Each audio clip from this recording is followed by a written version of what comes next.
Want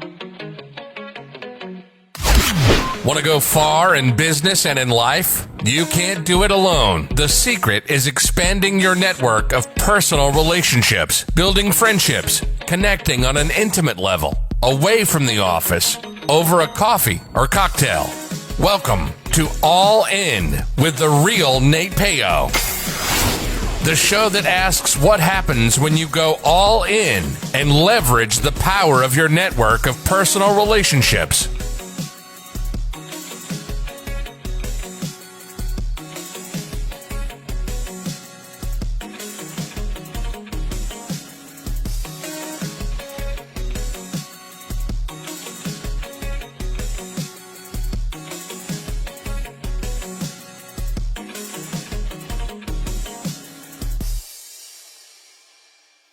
From author Donnie Bovine comes the book, How to Be a Success Champion, available on Amazon. After years of living other people's dreams, author Donnie Bovine decided to jump out on his own and start a business, thinking it would be easy. Instead, he had a rude awakening and quickly understood that he had spent 20 years being an employee and had no idea how to be a business owner. His business was tanking, and he was on the brink of losing everything when he decided to fight for business freedom. In this must-read and life-changing book, author Donnie Bovine shares with readers his story intermingled with lessons learned from his mistakes and his failures. In How to Be a Success Champion, you will find advice the author received from mentors and how he went from zero to a six-figure business. The author walks you through the steps of how to get out of your own way, how to play the game of business and win, find your strengths, how to network effectively, how to build a personal brand, how to create champions for your business, how to get great at sales, how to take complete ownership of you and your business. How to Be a Success Champion from author Donnie Bovine, available on Amazon in both Kindle and paperback editions. Order your copy right now. It makes a great book for corporate events too. How to Be a Success Champion from author Donnie Bovine, available on Amazon. Hello, and welcome to the All In podcast with Nate Payo. Of course, I'm your host, Nate Payo. Today I'm joined with Nathan Hirsch. He is an entrepreneur and an expert in remote hiring as well as e-commerce.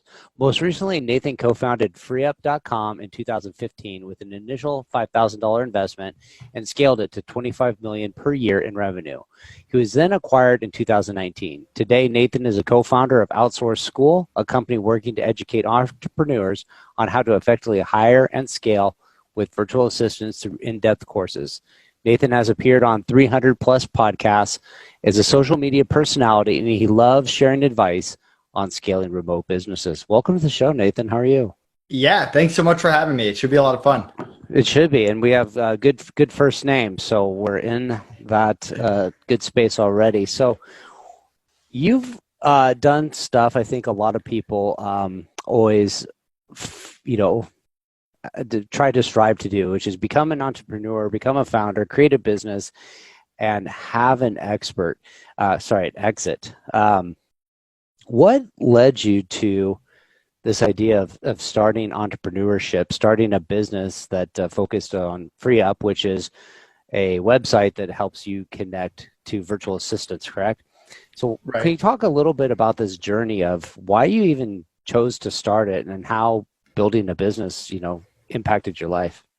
Yeah, I mean, growing up, my parents were both teachers. So I always grew up the mentality that I should go to school, get good grades, get a job, or go to college, get a job, work for 30 years, retire. And my parents always made me get these summer jobs, winter jobs. I was working 40, 50 hours a week. I had all these different experiences and opportunities and learned a lot about business and marketing and sales. But I also learned how much I hated having a boss.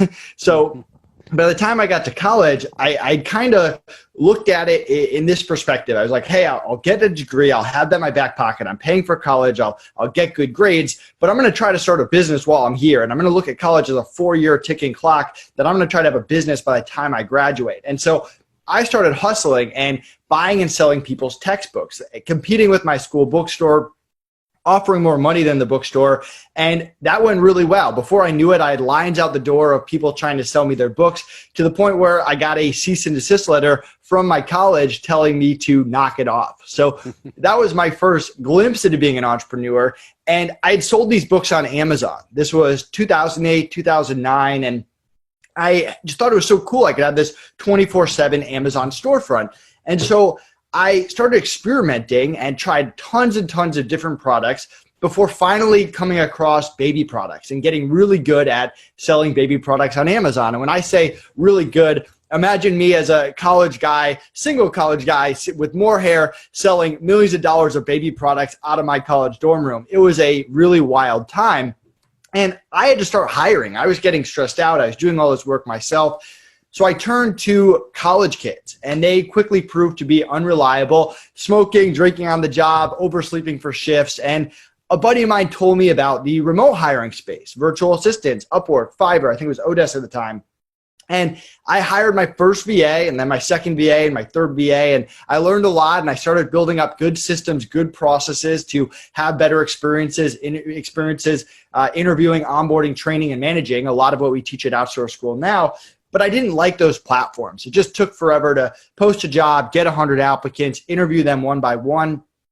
So I decided to build my own marketplace, and I took a $5,000 investment and created this minimum viable product and took it to market. And our whole concept was we would pre-vet all VAs and freelancers before they got on the platform. Clients would create a free account, submit a request, we'd match them up quickly. On the back end, we'd have great support, great protection, and a no turnover guarantee. If someone quit, we'd cover replacement costs. And in my mind, this was what the marketplace that I would want to use as a customer: the pre-vetting, the speed, the customer service, the protection. And that's really how the idea for FreeUp came about.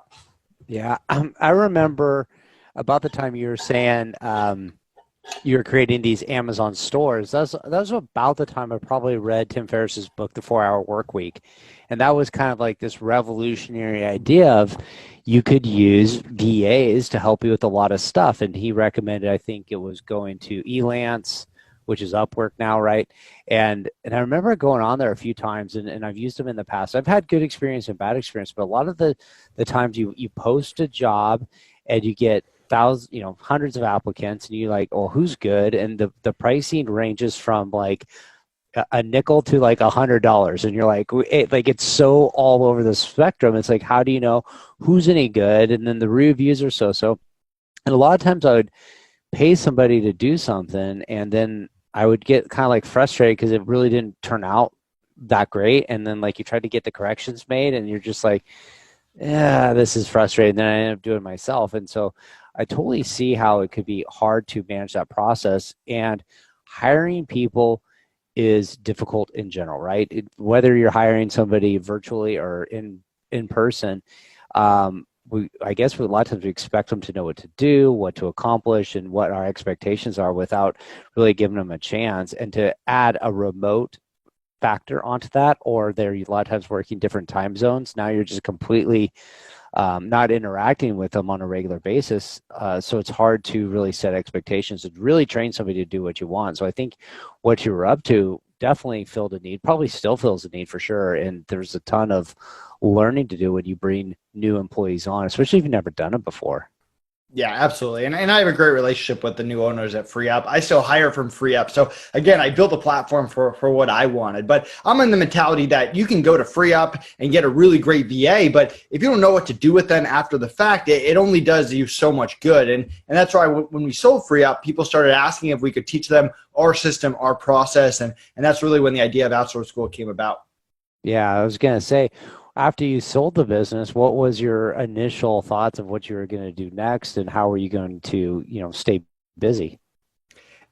So the first conversation was with my business partner, Connor, and I, and it was, are we sick of each other? Do we still want to work together? And fortunately, he still wanted to work with me, and vice versa. And then from there, it was, what do you want to do? Do we want to get into real estate? Do we want to take a year off and travel? This was before COVID. Do we want to get into a different industry? Do we want to stay in the same industry? And we started doing research. We started reading books and listening to podcasts and just seeing what would we be interested in. And as we were doing that, people started reaching out about teaching them. And we didn't want to do one-on-one consulting. We didn't want to do coaching. We didn't want to do anything that was relying on our time. So we created this course called Cracking the VA Code. And I say course, but we're actually trying to stay away from the word course because it's really systems and processes that you can plug into your business. So exactly how we interview, exactly how we onboard, exactly how we manage, and the exact meetings topics we cover, the exact interview questions we ask. So we created this, and we didn't know if people would like it or hate it. I mean,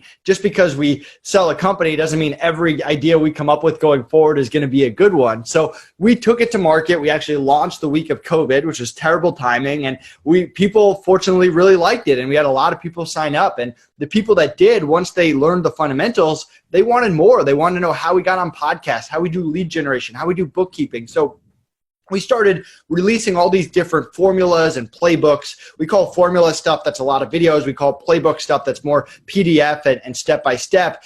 And we, instead of just selling a million different things, which didn't sound like that much fun, we turned into a membership called OutsourceSchool Insider, where our insider, if you're an insider, you get access to all of our stuff and you get first access to all of our new stuff. And we're coming out with new stuff all the time. And then what happened was our developer, the same guy that built FreeUp, he was part of the buyout. He said, hey, I've been working on this new SOP building software. And we checked it out. We started playing with it. We started improving it. We called it Simply SOP. And it's a really cool way to make very dynamic video and text SOPs, share them with your team back and forth, share them with other people. It connects to all your other tools, your Asanas, your Trellos. And so we included that in the membership as well, although you can get that separately on our site. So it's one of those things that kind of slowly is continuing to develop over time based on feedback and ideas and figuring out what people want and how it can benefit them. Yeah, that's a huge need, and it's one you don't really think about when you're in virtual space. Is like you almost need like a virtual HR department that just knows how to like navigate and provide you like best practices, how you hire, how you navigate the system. What has been? No, I'm going to take that back. I'm curious. So since COVID has happened, a lot of people are working at home. Probably a lot of people are working on different things that they ever had in the past. They're getting used to virtual conferences.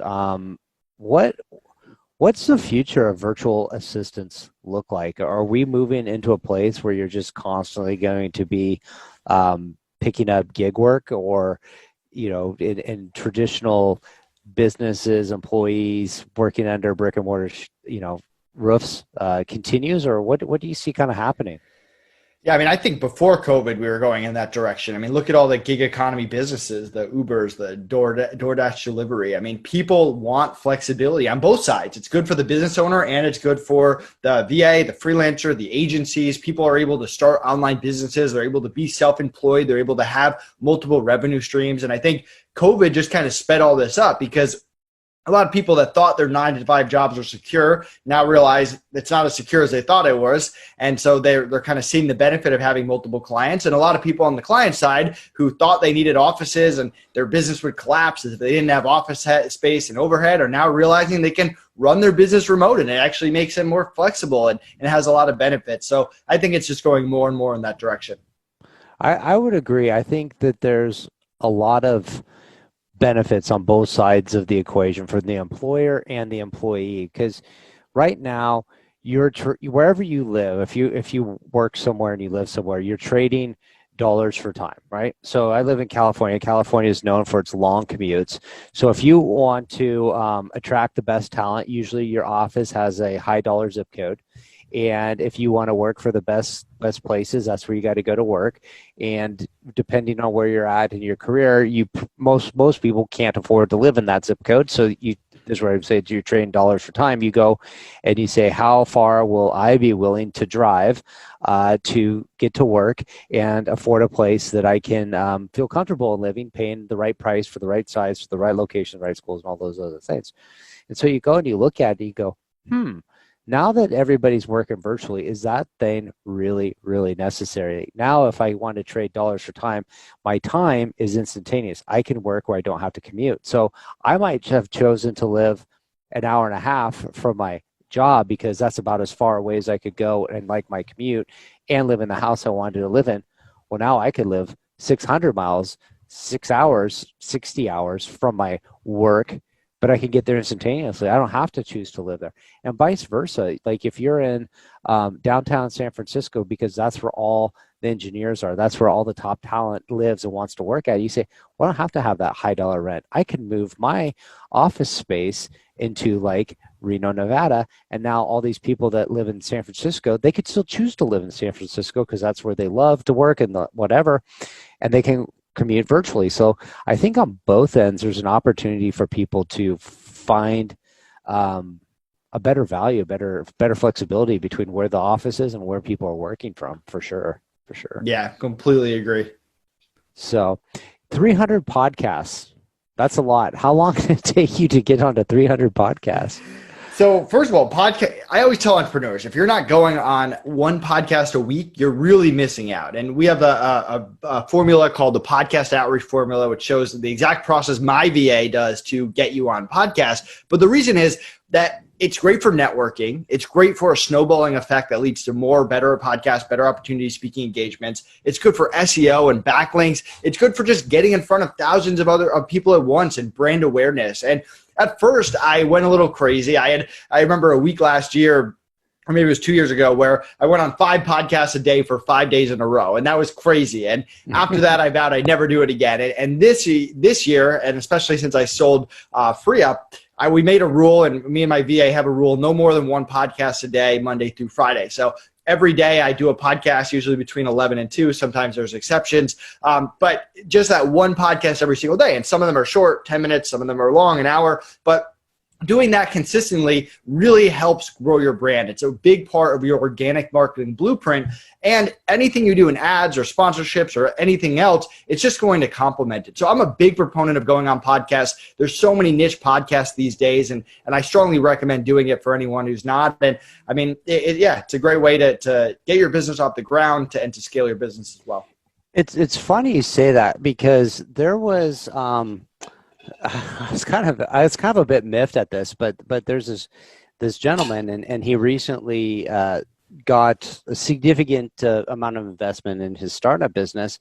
And I've been interviewing startups, I've been interviewing business owners, and I was like, hey, and some other people that I know that know him say, hey, you should go on his podcast and just get your word out. And he was like, oh, well, what's the reach? I don't know. I'm getting a lot of requests. I'm probably not going to do it. It's like, one, like, you never know who is listening. 2, like you said, you're going to get a ton of backlinks and stuff like this that builds up. Like, everything is everything. This is like when you used to tell you, like, oh, you got to go guest blog on somebody else's post. But like, guest blogging was hard because you actually had to write something. You had to be good at writing. And if you wanted to get on good blogs, like, you had to write really, really well and really compelling stuff. And that was challenging. And like, a podcast is just, you go on, you have a conversation with somebody, you're getting to know what they're up to about.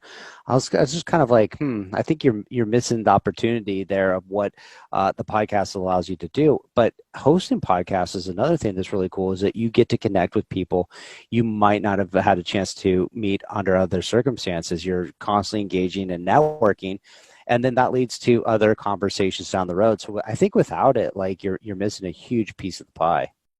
Yeah, I agree. And we have this organic marketing blueprint that really allowed us to scale FreeUp from a $5,000 investment to 8 figures in 4 years without spending any money on ads. And with OutsourceSchool, we implemented the same thing. That's how we're growing now. We are going to spend money on ads, but it's a great blueprint that we're teaching our members, and that you can apply it to any business. And that's podcasts, partnerships, influencers, content, affiliates, and I'm blanking on one more. Networking. Combination of those things, that's how you get businesses off the ground if you don't have a huge ad budget. And backlinks you can throw in there too. Yeah, that's for sure huge. So what are, like, if somebody's looking to get started on OutsourceSchool, or they're looking to start hiring VAs, is this something you would recommend? Go out and hire somebody to do everything all at once? Or like, where do you pick where you start looking for help, and how do you scale from that spot? So my overall advice to entrepreneurs is figure out how to get 5 to 10 hours a week back. That should be your goal. Figure out the easiest task, the most repetitive task that you're doing every single week, and figure that out, because that extra 5 hours will allow you time to spend with your family and relax, or time to go after sales expansion marketing and grow your business. You'll learn a lot, and it'll get addicting, and you'll want to outsource and delegate more and more. Now, me personally, I've had 3 businesses. My first 2 hires in every business is bookkeeper, because I'm not good at bookkeeping. If I do the bookkeeping, it's going to be wrong. It's going to have to get redone. And I want to have my books right from the beginning, not just so that I don't have to redo it, but also because I want to make decisions based on those monthly reports. So bookkeeper is huge. And then, and if I'm doing bookkeeping, I'm not growing my business. It doesn't actually like get me clients or anything. Then second is someone to get me out of my inbox, because if you're an entrepreneur, your inbox is a time sucker. So I'll hire someone for 5-10 hours a week, clear my inbox before I wake up, leave any important emails for me. I get a head start to every day. I tend to be the most productive between 7 a.m. and 9 a.m. So if I have to spend 7 a.m. to 9 a.m. in my inbox responding to emails, usually that day is not going to be as good as it potentially could be. So those are the first 2 hires that I look for. I'm curious about that, because when you say I'm going to outsource my emails, and let's just say, like, I use Microsoft Outlook, so stuff gets dumped into automatically 2 folders. One is focused, one is other, and then you have your spam folders and other. So I usually go, if it landed in other, it's automatically getting deleted. I'm not going to read that. Then what's left is the focused, and so I've eliminated a lot. But I'm personally torn between how much you let somebody else respond to emails for you, either as you or on behalf of you, or how much of that, like, are you missing things that they might have made a decision is not worth your time, but it is, or they respond back to it in a way that's like, let's just say an example, like you have a like a 2 or 3 message conversation back and forth, and it's kind of like all of a sudden it's going somewhere, and then you go, oh shoot, I'm not even caught up to speed on what this conversation is. Like, what's been your experience with dealing with what's important for you to read and respond to versus, and I'm not talking about like the junk emails, but I'm talking about that kind of borderline, maybe it's like a junk email almost, but you're kind of curious enough about it that you might have responded and seeked additional information and a conversation around. Yeah. So first of all, my rule of thumb is never have your VA pretend to be you. And so that's just something that I personally believe in. Other people can disagree with. But if my VA is working out of my inbox, which they do, they'll say, hi, my name is Anna, Nathan's assistant, covering for Nate. Nate's asleep, Nate's in a meeting, whatever it is. And she'll respond. And people always have to feel like they're one email away from you. Like if someone responds and says, I want to talk to Nate, she's not, at least at this point, maybe down the line this changes, but she's not like, no, you cannot talk to Nate, you have to talk to me. It's always like, hey, I'm here to assist. I'm here to get you a faster response. I'm here to answer questions that I know how to answer. But you're always one email away from Nate. That's a kind of mentality I like to do. And I feel like that builds a really good relationship with your customers and clients, because they know that they don't need you for every little thing. And second, I just created a really good playbook called the Inbox Management Playbook that we're really excited about. It'll be for sale on OutsourceSchool too soon, and our members will get access. But it breaks down the step-by-steps to get your VAs in a really good place so they can make those decisions at a high level. And so you're checking those decisions for a while until they get it. And they're creating drafts and they're escalating the right things to you. And at first, they're just going to handle the easy emails. Then it's going to get better and more difficult. And you're working the way. You're not just saying, here's my inbox, go to work. There's a methodical approach that values your time at a very high level to get them the fundamentals, create a guide on the types of emails you get and how to respond to these emails, how to make the decisions, what to escalate to you, and you get better and better over time. I mean, I have VAs that free up, and even my VA now, they're rock stars. They do a better job sometimes than me in my emails because that's what they're dedicated to. It's funny you say that. And as you were just talking about it, I was sitting there thinking, I go, you've chosen probably the 2 most personal areas that you'd bring somebody in first, and that you'd give people the keys to the castle on your books and finances and your personal messages. And I'm just like how did you what's your advice to you're bringing somebody on that you've never met before and building trust around 2, I guess, critical things that could easily destroy your reputation or your business if they're mismanaged versus, something that's more simple as like, hey, I'm just somebody out here doing back end tasks and posting, graphic designs into a folder for you to upload later. Right. And I mean, I always kind of chuckle when someone's like, oh, it's going to like destroy my business. Like, what's the real worst case scenario? Like a bookkeeper goes in there, they have view only access to a lot of stuff. And I actually give my VAs bank account access and PayPal access, but there's not like that much money in the business overall. Like, what's the worst case? They're going to try to transfer like $50,000 or something to the Philippines, even if it's 200,000, like stuff like that's going to get flagged. They're going to get caught. There's very few ways. Like even if they steal my credit card information, I'm going to cancel my card. I'm going to get the money back. I'm going to file a chargeback, and chances are it's not going to impact me in that way. And the average VA, and I hire a lot from the Philippines, cares so much more about providing for their family and having a steady job, a steady client. If I'm hiring from FreeUp, they spend hours and hours and hours going through FreeUp's vetting process to get on the platform, to get clients. They don't want to get kicked off the FreeUp marketplace. How's that going to benefit them for something that probably won't even work? And for the inbox, I mean,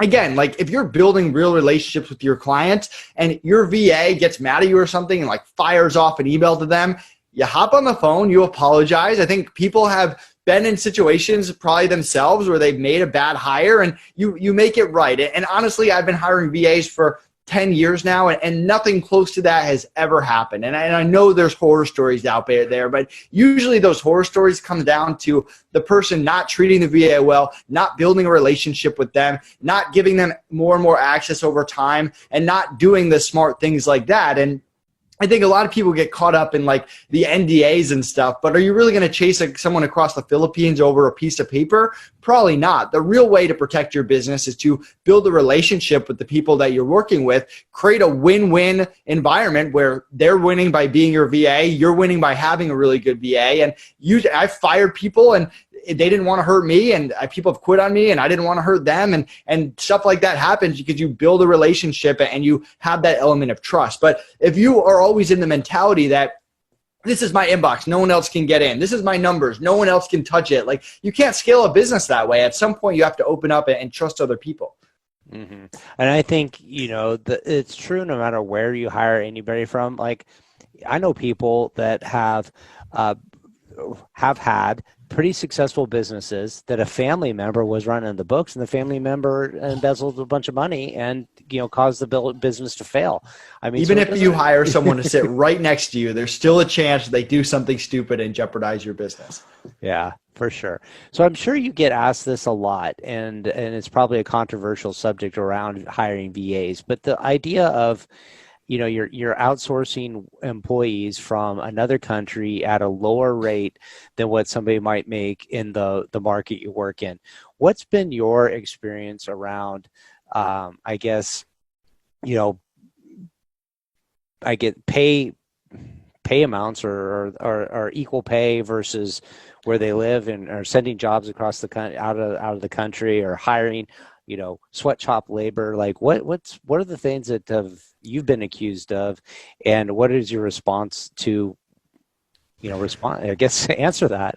Yeah. So first of all, I don't believe in sweatshop labor. I don't think any VA that's ever worked with me or for FreeUp or anything like that is anything close to that. They're working from home in an environment that they choose to work in. But I like to divide hiring into 3 levels: followers, doers, and experts. Followers are there to follow your exact system, your exact process. Doers are specialists, graphic designers, writers, and experts bring their own system, their own process, strategy to the table.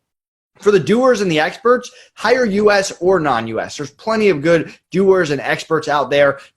What really matters is their skill set. Are they a really good graphic designer? Are they really good at Facebook ads? If they're really good at Facebook ads and they're in India, they're going to charge a lot more than the typical person makes in India.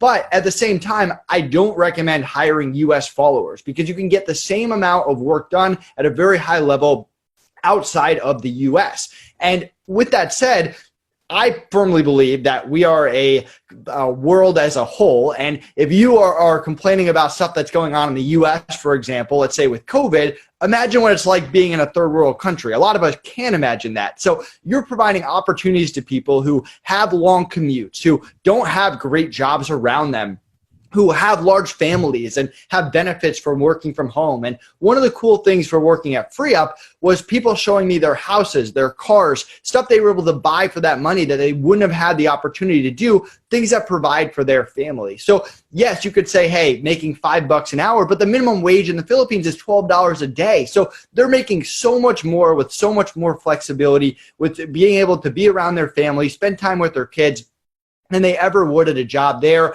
And if you want to go hire US, go hire US. If you want to hire just non-US, go hire non-US. I've seen people do hybrids where they hire both. I kind of have that mentality that you should hire US people with that high level skill set for the doers and the experts, and hire non-US for those follower roles. And there are plenty of companies that I've seen with FreeUp who, they're a startup, they don't have a big budget, they hired VAs from the Philippines, 10 hours a week, 20 hours a week, $5 an hour. They built up their business and then hired US employees. And they would have never gotten to the point to hire US employees without hiring those VAs first. So it's not as black and white as people make, where it's one or the other. A lot of it can come together to really help both sides. Mm-hmm. And I've been thinking about that in a lot with the idea around COVID. So VAs tend to be like these entrepreneurship businesses, or coding or stuff like this, but I think it could really work for your traditional brick and mortar mom and pop stuff, and you start outsourcing some of the stuff you pay a lot of money to get done here. But if you took it as a whole, and you have businesses that feed into an industry, say home building, and you can reduce some of the expenses that go into the overhead of managing it, bring those costs down, you're going to bring the price points down of housing, which makes it more affordable for more people. But like you said, you're also improving the standard of living for people outside, because it's relative. Like you said, like $12 an hour here isn't what it is in the Philippines. But and the other thing is true, because we were talking about, you live in Florida and I live in California. Like there's also a difference of what the price of living is, and what $100,000 a year salary does in California. It's probably barely getting by. You're in the middle of Nebraska, like that's good money. Like that's really good money, So it's just all relative to what everything is in that area that you live in. So right stuff. So I always like to ask my guests, what does it mean to you to be all in on an idea or an outcome?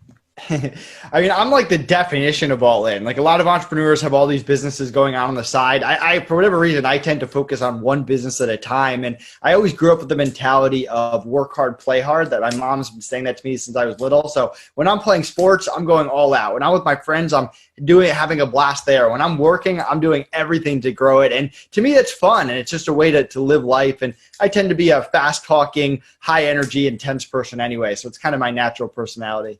I don't know. I'd never noticed that about you here while we've been chatting. You're just like barely getting a word out. No, I'm just kidding. You've been a ton of energy. It's definitely noticeable. So we talked about OutsourceSchool. Who is the ideal person that you're looking to connect with that should go check out OutsourceSchool? Who is that person? Yeah, and I want to start by saying we have a lot of random businesses in OutsourceSchool, because hiring VAs applies to almost all businesses now. So if you don't fit into my ideal, you should still check it out. But I would say our ideal person is in that six-figure range, the entrepreneur that's either struggled to hire VAs before or has never hired a VA before. We even get some people who have hired a lot of VAs and had success but still want to up their VA game. But it tends to be that online business somewhere in that six-figure, maybe seven-figure range, or even with a lower budget as well. Okay, cool. And where can they go to find you? Yeah, go to OutsourceSchool.com. You can actually grab a free trial of becoming an OutsourceSchool insider. You can set up a call with us. You can check out a lot of the cool stuff we have going on, and feel free to connect with me on social media, Nathan Hirsch on Facebook or LinkedIn, or Real Nate Hirsch on Instagram or Twitter. Awesome stuff. So I encourage you to go out there, connect with Nathan. Go check out the OutsourceSchool, because I think if you've never used a VA before, or you've been maybe curious about it or hesitant about it, I think you're going to find a lot of answers as to why a VA can help you out. And everybody I talk to that's been like, hey, I'm thinking about doing it, I don't know. And then they go and they hire one, they're like, I don't know why I didn't do this sooner. Like, I've just given up so much of this work that takes energy off me. So if you're like wanted to be like creative, not just like, oh, I draw pictures or make, music, but like just creative in the business that you're in, the problems that you solve.